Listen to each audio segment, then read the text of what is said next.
তুমি তো তার চাইতে খারাপ, তুমি তো তার চাইতে নিকৃষ্ট। অতএব আল্লাহ তাআলা বলে, বান্দা চোখ যে কাজে না লাগায়, কান যে কাজে না লাগায়, দিল যে কাজে না লাগায়, কি কাজে? আল্লাহর কাজে, ইবাদতের কাজে, বন্দেগীর কাজে, সেজদার কাজে, তেলাওয়াতের কাজে, জিকিরের কাজে, আল্লাহ তাআলার ইবাদতের জন্য কান, চোখ, দিল যে ব্যবহার করে না, সে মানুষ না, সে জানোয়ার। জানোয়ার, সে জানোয়ার।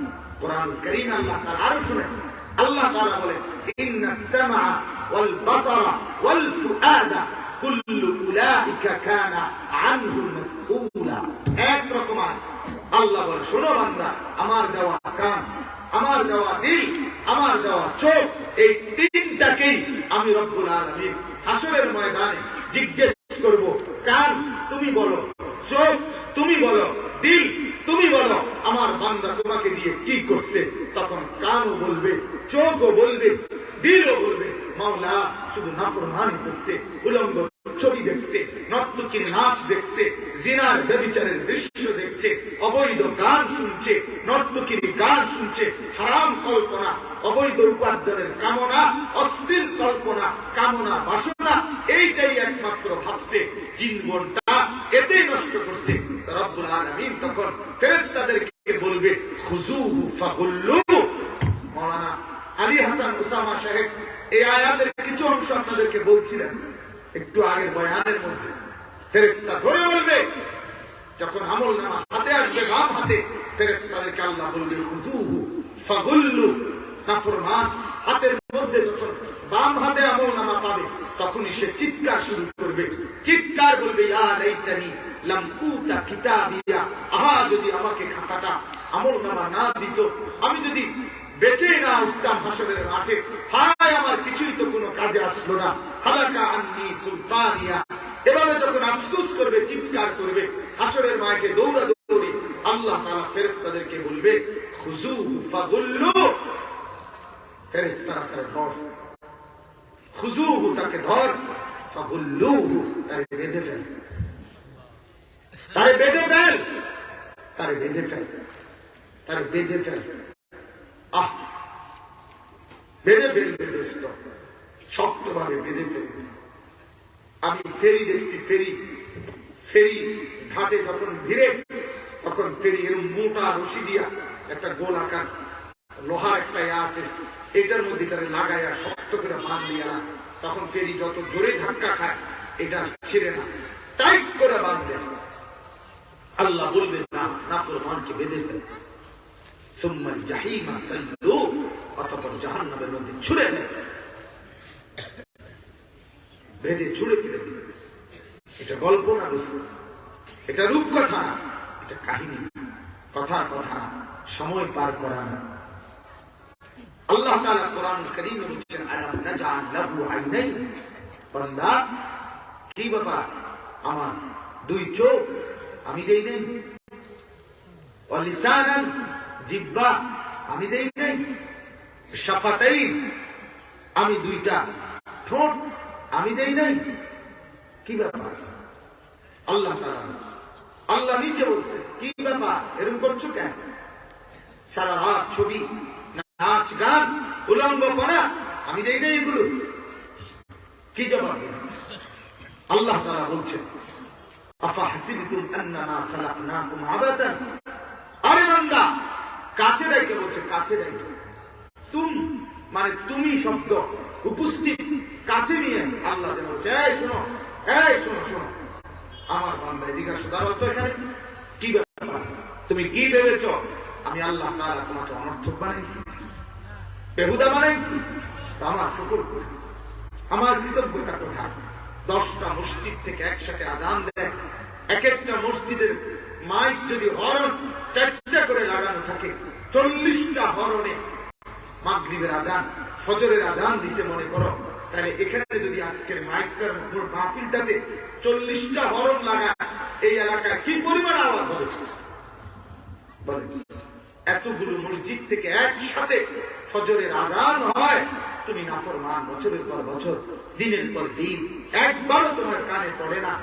চায়ের দোকানে বসে আসো, মসজিদে আজান দিচ্ছে, দুনিয়ার দোকানে বসে আছো, খেতে বসে আছো, আজান হচ্ছে, তোমার কানে পড়ে না, তুমি না ফরমানের তো আসলে কোনো কানে নাই, তুমি তো মূলত আল্লাহই চিনো না, আখিরাত তো চিনো না, জন্তু আর জানোয়ারের মতো না চলছো জীবন। বলেন অতএব দয়া করে রাজগোবিন্দে আমি আর দেরি করতে চাই না, এটাই আপনাদেরকে বুঝাইতে চাই। আল্লাহ তাআলা বলছেন দুইটা কথা, বান্দা তোমাকে আমি বানিয়েছি, তোমার কান, তোমার চোখ, তোমার দিল আমি দিয়েছি। কত ভাবনা এই দিলে, কত কিছু প্ল্যান করি, আল্লাহর কথা মনে হয় না কেন? আখিরাতের কথা মনে হয় না কেন? পরকালের কথা মনে হয় না কেন? ছেলেরা, বাপ, তোমরা যারা নামাজ পড়ো না ভাইয়া, প্রতিদিন আমরা বলি রে বাপ, এই যুবক, কেন পৃথিবীর সব নারী, পৃথিবীর সব মহিলা তোমাকে দিলে তুমি সামলাইতে পারবা? তাই তুমি কেন উলঙ্গ ছবি দেখো? কেন এত নারী দেখো? এত নারী তোমার লাগবে না? এত নারী নিয়ে তুমি কুলাইতে পারত না তো? বলে আমার একজন হইলেই তো হয়। আল্লাহ তো বলছেন সেই একজন তো আমি তোমার জন্য বানিয়েই রাখছি। তো তুমি এরকম করতেছো, এরকম কুত্তার মতো হয়ে গেলে, তুমি এরকম কুত্তা হয়ে গেলে কেন? রাস্তার ধারে দেখো, তার পিছনে হাঁটো, সারা পৃথিবীর সমস্ত উলঙ্গ ছবি দেখো, কেন? কয়জন দরকার? আমি রব্বুল আলামিন তো ইন্তজাম করছি, ও খালাকনাকুম আজওয়াজা, আর আমি বানাইছি তো জোড়ায়। মাখলুক এর সিফাত সে আজওয়াজ, আল্লাহ তাআলা একা থাকা, শুধু আল্লাহর সিফাত, তাওহীদ সিরফ মেরি সিফাত। একা থাকি শুধু আমি আল্লাহ, জোড়ায় জোড়ায় রাখি আমার গোটা মাখলুক। সুবহানাল্লাযী খালাকাল আজওয়াজা কুল্লাহা, সবকিছু আল্লাহ বলেন আমি জোড়ায় জোড়ায় বানাইছি তোমার জন্য। আমি আল্লাহ তাআলা আন খালাকা লাকুম মিন আনফুসিকুম আজওয়াজা, স্ত্রী বানাইছি তোমার, লিতাসকুনু ইলাইহা, যে শান্তি চাচ্ছ সেটা ইন্তজাম করে রাখ, করে রাখ। দুনিয়া উপার্জন করছেন আপনারা যারা, যে যাই কামাই করছেন, 30 বছর তো কামাই করলেন, কই সব চাহিদা পূরণ করতে পারছেন? কথা বলেন না কেন? আল্লাহকে কেন নারাজ করেন? বলেন মিয়া, আর কতদিন টার্গেট বাকি? যে আর সর্বোচ্চ হুজুর আর 6টা মাস, এরপরে আমার আর কোনো পেরেশানি থাকতো না, সারাদিন শুধু নামাজ পড়ি। এটা কখন? আমার মনে আছে আমার আব্বা অল্প আয় করতেন, মসজিদের ইমামতি করতেন, প্রাইমারি স্কুলে মাস্টারি করতেন। আমরা 5 ভাই 3 বোন পড়ালেখা করতাম, 8 জন ভাই বোন, শহরের বাসায় থাকতাম। তো আমার আব্বা প্রত্যেক মাসে, আমার বুঝ হওয়ার পরে আমি বহুদিন দেখছি আপনার, প্রত্যেক মাসে আব্বা বলতো যে এই মাসটাই আমার শেষ হয় না কা, এই মাসটাই আমার এত খরচা, আমি কুলাইতেই পারতেছি। এটা প্রতি মাসেই বলতেন। তার মানে দুনিয়া এমনই, দুনিয়া রাক্ষস, এটার প্রয়োজন কোনদিন পূরণ হয়, এটা কোনদিন চাহিদা পূর্ণ করে শেষ করা যায় না রে বাবা। এজন্য দুনিয়া সাজানো যায় না, আখিরাত সাজানো যায়। দুনিয়া ছোট কম্বলের মতো, যা নিচটা ঢাকলে উপরটা খালি হয়ে যায়, মাথা ঢাকলে পাও খালি হয়ে যায়, কিছু পূরণ হইলে কিছু আবার নতুন তৈরি হয়। চা পাতা আনলে চিনি নেই, চিনি আনলে আপনার চা পাতা নেই। কথা বুঝেন না এই কথাটা? মাছ আনলে তরকারি নেই, তরকারি আনলে মশলাপাতি নেই, কিছু না কিছু থেকেই যায়। দুনিয়া সব চাহিদা পূরণ হয় না। আমার ভাই মাওলানা ইসলাম উদ্দিন আবেগের সাথে বলল যে প্রথম দিন থেকে মাদ্রাসা ঋণ করে শুরু করছে, আজকের দিন পর্যন্ত ঋণ।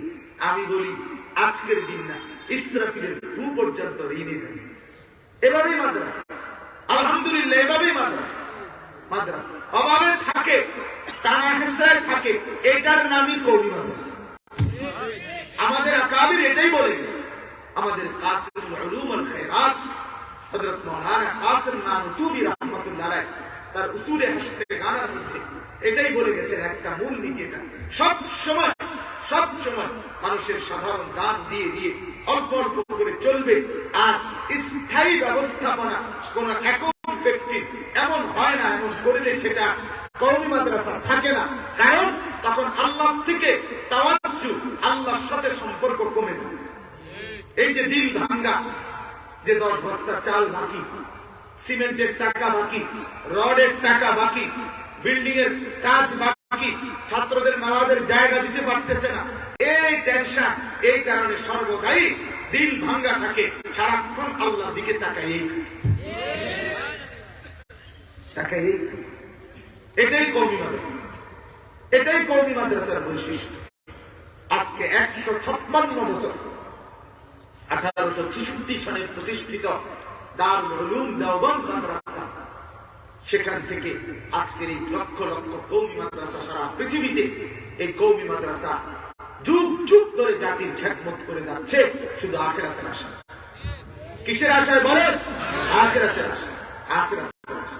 কওমি মাদ্রাসার অবদান, কওমি মাদ্রাসার ইতিহাস, কওমি মাদ্রাসার ঐতিহ্য, কওমি মাদ্রাসার কোরবানি, আজাদী আন্দোলনের জন্য, ব্রিটিশ বিরোধী আন্দোলনের জন্য এই দেশ মাতৃকা ভারতীয় উপমহাদেশের প্রতি ইঞ্চি জমিন শোষণ মুক্ত, বিদআত মুক্ত, আল্লাহর খালেস বন্দেগী প্রতিষ্ঠিত করার জন্য আল্লাহর কসম, কওমি মাদ্রাসার অবদান অস্বীকার করলে সূর্য উঠবে না, চাঁদ উঠবে না। মানে অস্বীকার করার সুযোগ নাই, কোন সুযোগ নেই।